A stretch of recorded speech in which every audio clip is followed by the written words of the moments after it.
Bonjour à tous, aujourd'hui nouvelle expérience avec la Maison de l'eau et de la Méditerranée. Donc cette expérience s'intitule La bouteille qui a soif. Donc là je vais vous présenter le matériel nécessaire. Vous allez avoir besoin d'une bouilloire dans laquelle il faudra mettre de l'eau et évidemment la mettre à chauffer. Vous aurez aussi besoin d'un torchon pour éviter de se brûler les mains une fois qu'on va manipuler l'eau chaude. Vous aurez besoin d'une bouteille d'eau en verre, enfin d'une bouteille en verre. Transparent, c'est mieux pour pouvoir observer le résultat.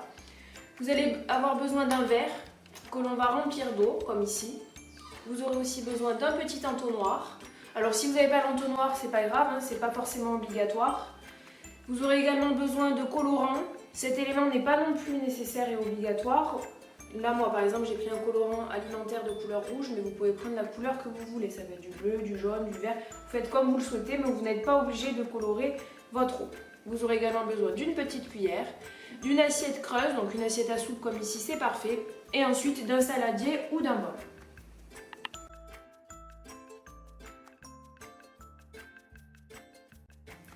Expérience donc de la bouteille qui a soif. Première étape, vous allez remplir votre bouilloire d'eau et vous allez la mettre à chauffer. Il faut vraiment qu'elle aille jusqu'au bout du chauffage et que la bouilloire fasse le clac de fin. Pendant ce temps, vous allez pouvoir remplir un verre d'eau et ensuite y ajouter quelques gouttes de colorant alimentaire. Vous pouvez évidemment réaliser cette expérience au-dessus d'un évier pour éviter de mettre du colorant partout. Une fois le colorant versé, vous remuez délicatement dans le verre à l'aide d'une cuillère et ensuite on va verser le contenu du verre avec le colorant dans l'assiette à soupe qui se trouve juste ici.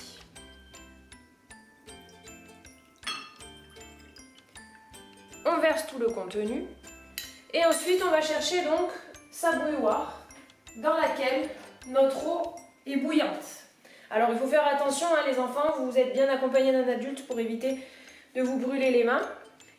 Vous prenez ensuite une bouteille en verre dans laquelle vous allez glisser un petit entonnoir. Si vous n'avez pas d'entonnoir, c'est pas grave, vous pouvez réaliser cette manipulation au-dessus d'un évier pour faire tomber l'eau sur les côtés. Et vous allez verser donc l'eau bouillante à l'aide de la bouilloire dans votre bouteille.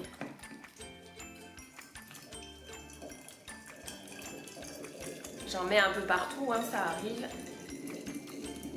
On verse, on verse, on verse, on verse. On voit que l'eau est bien chaude, il y a la fumée qui sort.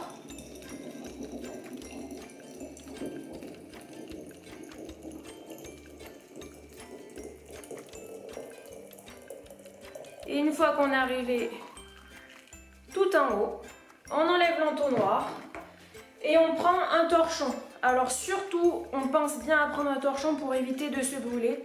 Et on va venir récupérer la bouteille et verser l'eau bouillante dans un bol ou dans un saladier. On verse le contenu comme ça une fois que l'eau aura refroidi pour éviter de gaspiller cette eau-là. Quand elle sera froide, on pourra l'utiliser pour arroser nos plantes par exemple.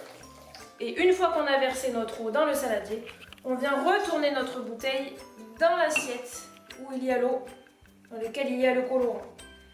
Et là, on est en train d'observer que l'eau de l'assiette est en train de remonter dans la bouteille. C'est pour ça que c'est important d'avoir une bouteille qui est transparente, comme ça nous permet de bien voir l'eau qui monte dans la bouteille. Alors comme d'habitude, je ne vous donnerai pas d'explication puisqu'on se retrouvera à la Maison d'eau et de la Méditerranée dès sa réouverture à la fin du confinement. En attendant, je vous souhaite de bien réaliser cette expérience. Il n'y a pas besoin d'avoir beaucoup de matériel et je vous laisse surtout bien réfléchir pour avoir la réponse.